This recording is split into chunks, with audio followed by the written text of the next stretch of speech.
Hello. So today's a little bit of a weird one. I just got some random inspiration and I decided I want to make some chocolate bread and then stuff them with marshmallows. I really didn't know what was going to happen, and so the results were a little bit unexpected. But in the end, I think that they actually turned out pretty cool, so I still would recommend making these if you get the chance. So the chocolate bread, essentially I wanted to make a stuffed dinner roll style bread, and I just wanted to stuff it with marshmallow. So I'm gonna use a dinner roll recipe as the base. But honestly, you can think of this whole thing as kind of more like a techniques video. I mean, you can really stuff this bread with whatever your heart desires. I can't guarantee that it'll work, but it could be fun to try. All right, so let's make some bread. All right, so the first thing we wanna do is start with about 3.5 cups or about 420 grams of all-purpose flour. And then to this, I'm gonna add 2 tablespoons or about 22 grams of cocoa powder. However, I did add another 2 tablespoons at some point later to get that color that I wanted. I then decided to add 3 tablespoons or about 20 grams of powdered milk, and then I added 2 tablespoons or about 25 grams of sugar, which is really not a lot of sugar. It's not gonna be a super sweet bread. After that, let's add about 9 grams of salt, and then lastly, we need about 6 grams of yeast. Now that we have our dry ingredients here together, let's give this thing a thorough mixing. Now, one note on the yeast. I'm not really sure why I mixed the yeast in with the dry ingredients. It did work out this time, but I think it dissolves a little bit better when you put the yeast in a warm liquid first.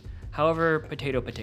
It worked, so let's move on to the wet ingredients I just spoke of. So we're gonna need 2/3 of a cup or about 157 milliliters of water, and we're gonna need about 1/2 cup or about 120 milliliters of milk. Lastly, we need about 4 tablespoons or about 56 grams of butter. We need to heat this up to about 110 degrees Fahrenheit or about 37 degrees Celsius, which will simultaneously get our little yeasties popping off in the dough, but also help melt the butter. I just heated this off camera because it was a little bit easier, but once everything is melted, it's time to mix it all together. Now to mix it up together, I was feeling a little bit lazy, so I opted to use my stand mixer. However, this recipe will totally work if you do it by hand. I tossed my dry ingredients into the bowl of my stand mixer and then poured in the warm liquids. I then just kind of loaded it into the mixer, and with the dough hook attached, I just started it off super slow. So it'll start slowly and it will kind of mix together, to incorporate all the ingredients. But over time, the dough will start to come together, but eventually it'll create a smooth dough ball looking something like this. Now, this whole process took me about 5 minutes in general. If you're doing it by hand, you kind of want to aim for this stage when the dough kind of looks shiny like this. So now that we have a nice dough ball, let's go ahead and form our rolls. Now the proper way of actually separating the dough would probably be to use a scale, but I just wanted to get going, so I just tore off chunks and kind of measured it by eye. I gave them a little bit of a roll, and once we got something that kind of looked like balls, we just need to flatten them out. I'm just using a rolling pin here to get them to kind of a flat pancake. We just need to make sure that they're thin enough and large enough that they can actually cover a marshmallow. Just go through and roll them out until they're about this thickness. Now, once I had a nice little pile of chocolate pancakes, it's time to stuff these dough balls with some marshmallows. To help facilitate the sealing, I lightly wet the surface of the dough, which will kind of turn the edges into a glue type situation. I just placed a marshmallow inside and then fold it over to seal the dough to create a nice little dough ball. Now, once we have all the marshmallow dough balls rolled up, I just place them into a greased springform pan, and all of the hard part is done. From here, things are gonna get significantly easier. Now, we wanna just cover this with some plastic wrap and place them into a warm spot. And basically, we just need to let them proof for about an hour or until they get puffy. So I'm gonna just do this in my little proofing oven / combo oven thing I have. So 1 hour later, I changed it to a less distracting shirt, and they look like this. Now, they're honestly ready to bake, so let's pull them out and get the oven going up to 350 degrees Fahrenheit or about 176 degrees Celsius.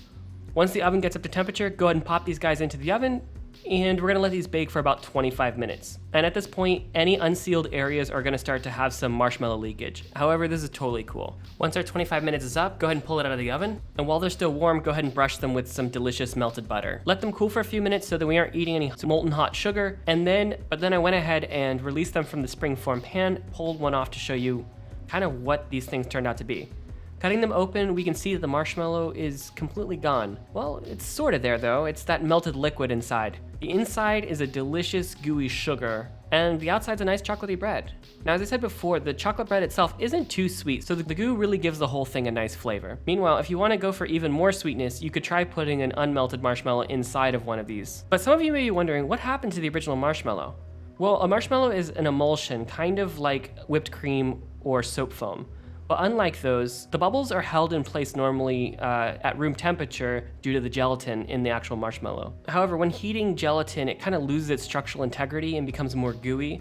And meanwhile, the air inside the marshmallow starts to expand. And the combo of these two cause the marshmallow to just completely structurally collapse and turn into goo. But the bread itself kept the structure. Now, to be honest, I didn't quite expect this to happen, but I'm kind of happy that it did. All right, well, that's it for this week. If you guys like this video, please consider subscribing or sharing this video with a friend, and I'll see you guys again. Bye.